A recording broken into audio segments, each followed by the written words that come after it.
May these words take roots in our hearts, enlighten our minds, feed our spirits, and move our bodies to action.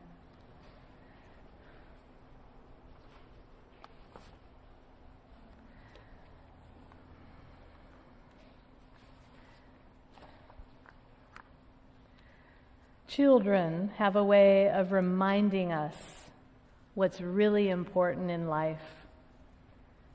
I recall a busy day with my baby girl on one hip and my 4-year-old boy running around.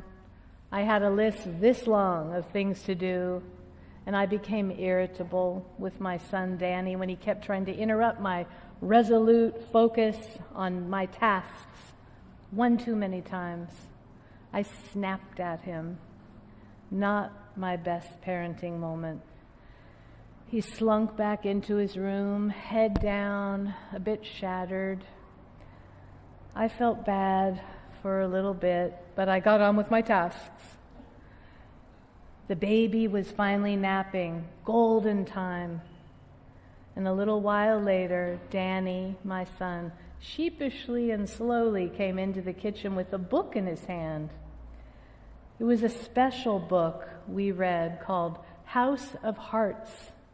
It's a book that describes with great illustrations what it looks like to love and respect people around you.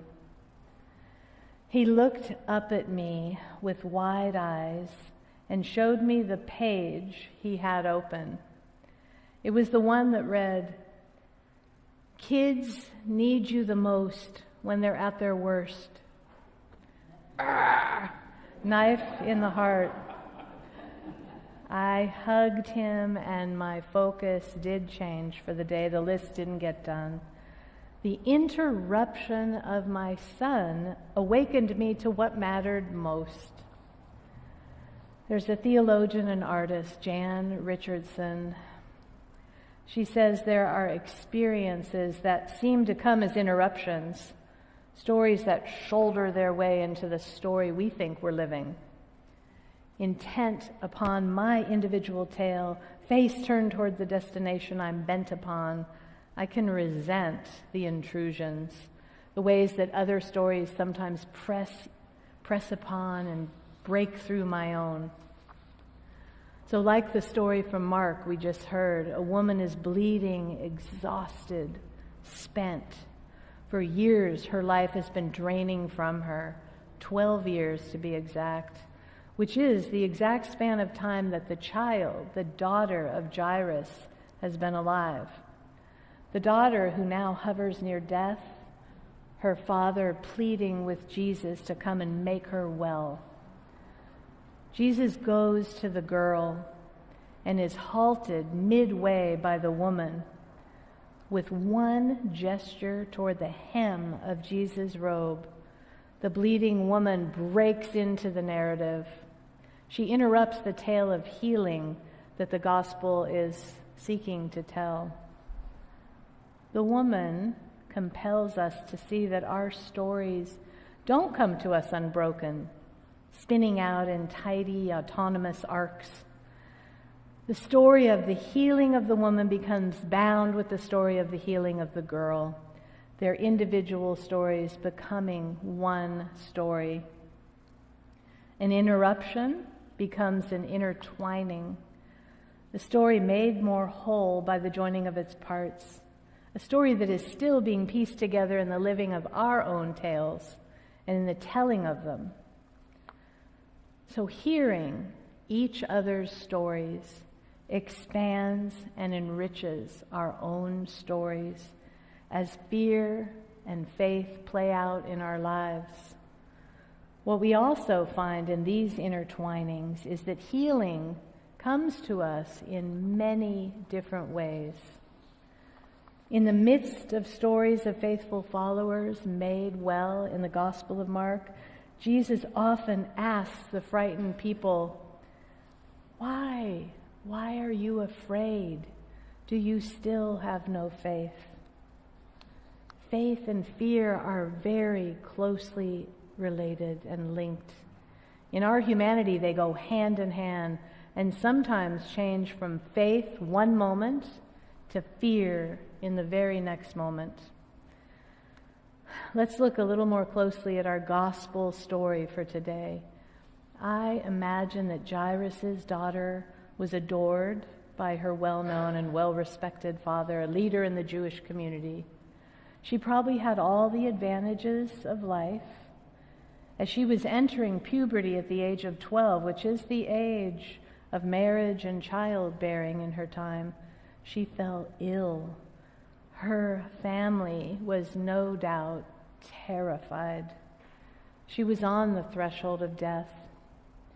Jairus had heard of a Jewish teacher named Jesus who had taught in the synagogues with such authority. He probably also heard of Jesus' miracles, for which Jesus always gave God credit. Jairus got word from Jesus, not from Jesus. He got word that Jesus had just entered their little town by the sea. He ran to Jesus in desperation and in hope and out of love for his daughter. During these 12 years that Jairus' daughter was growing up, an unnamed woman was suffering from constant bleeding, probably what we would call endometriosis today. She lived in a culture that viewed women who were bleeding as unclean. When a woman bled, she could not cook for anyone, she couldn't be touched by anyone, she couldn't worship with anyone. It was isolating. After 12 years of being considered unclean, her life became like solitary confinement. Her suffering was not just physical. It's likely people looked at this lonely woman as dirty, unlovable, and worth very little. She spent all the money she had over the 12 years trying to get help from numerous doctors, but her condition actually got worse.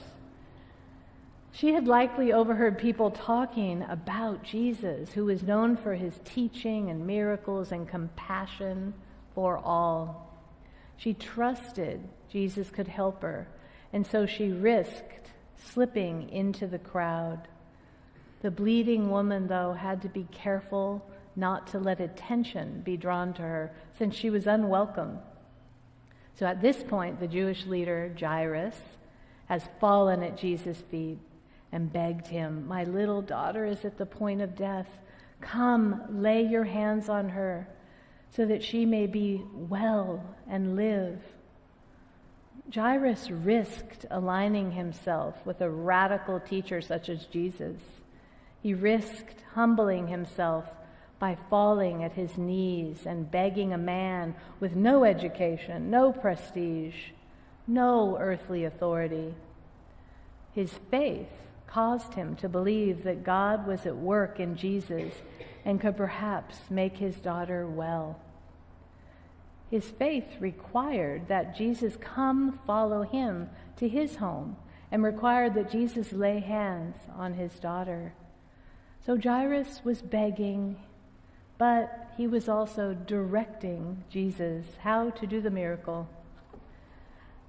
But on the way to heal the privileged dying girl, the unclean, unnamed, unseen, hemorrhaging woman quietly interrupted. She knew if she just touched Jesus' garment, she would be made well again. Her faith did not require more than a reaching out, a touch, and a flow of the healing power from God. In a moment of ironic comedy, Jesus asked, Who touched my clothes? Crowds were squeezing in on him, touching him and his clothes.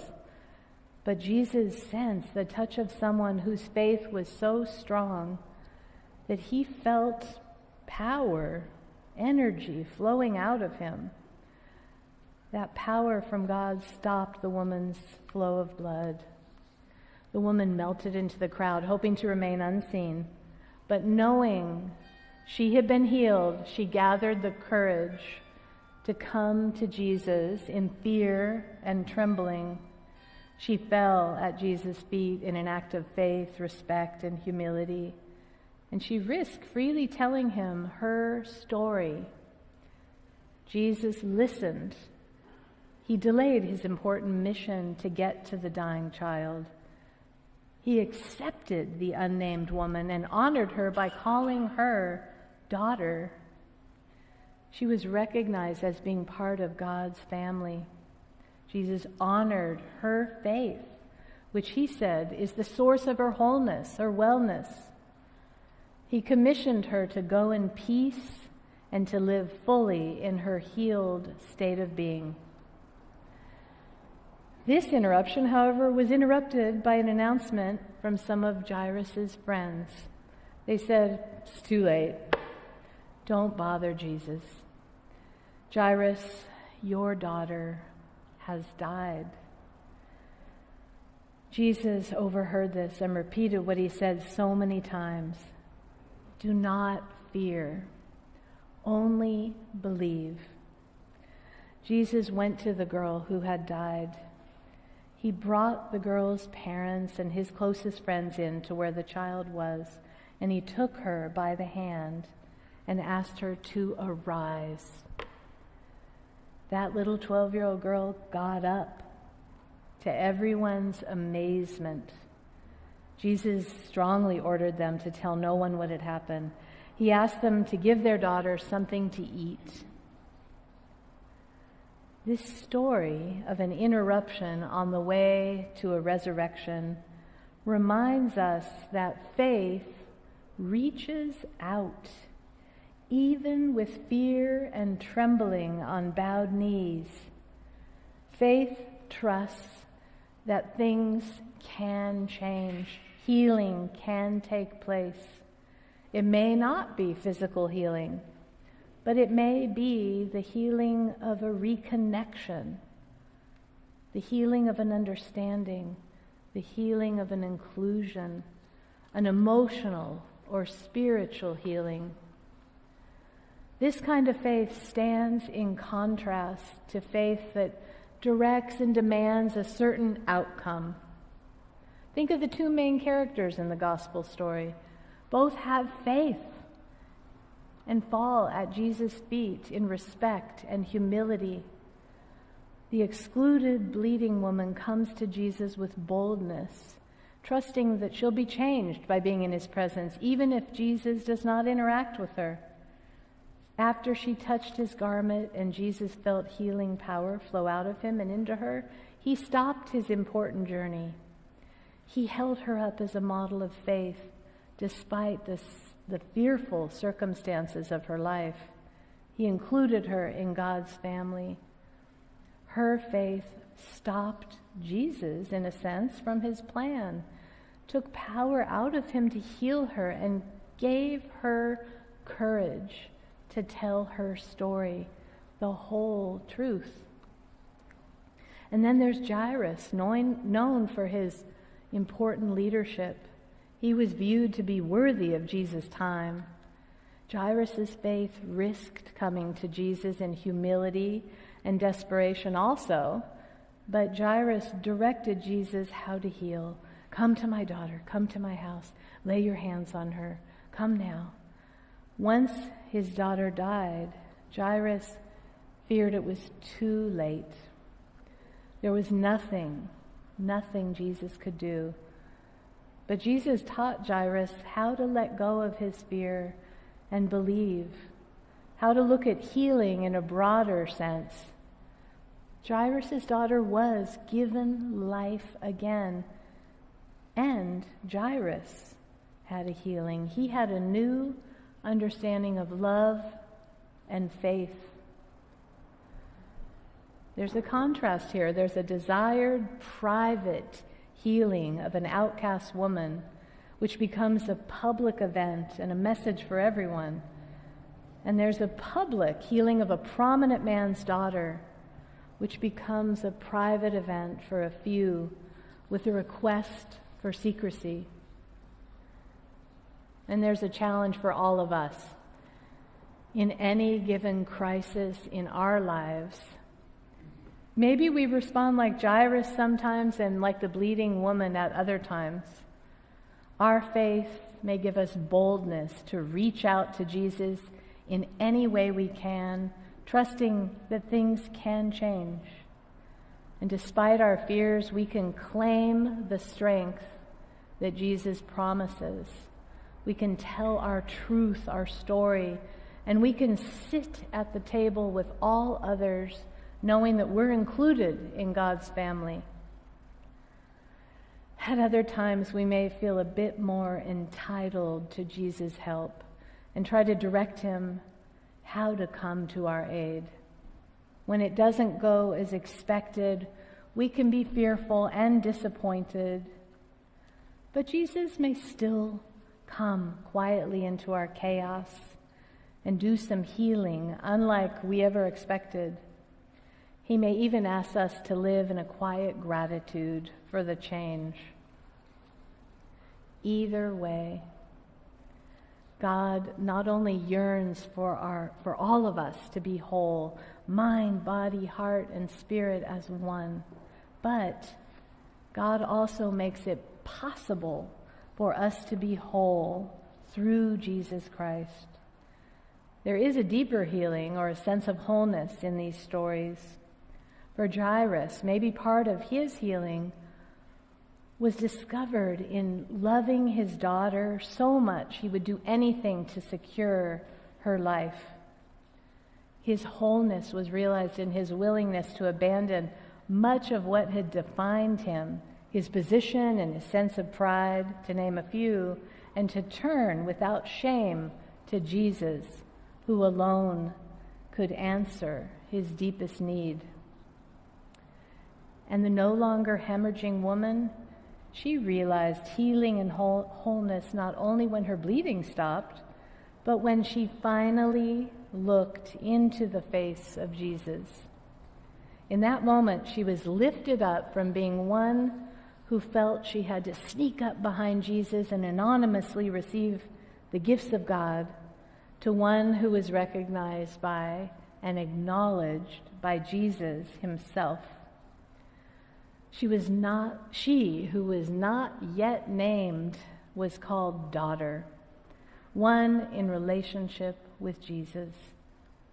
It seems that her healing was not yet complete until then. So perhaps this is the gift of this story from Mark, that the healing we're blessed to receive in our physical beings is a gift from God, but that healing is only temporary. On the other hand, the healing that comes to us as our relationship with Jesus deepens and grows leads to the sort of wholeness that is more complete. It's a healing which somehow permeates our entire being and all of our relationships and lasts far beyond the single earthly lives we have been given. My friends, as our own tales are interrupted by the tales of others, may our stories intertwine. To complete our stories, allow room for fear and faith to do their dance together. Let the stories make us well as we open up ourselves to the healing of body, mind, heart, and spirit. And with a bold and trembling faith, may we fall on our knees before God, reach out, and wait in faith. May it be so. Amen.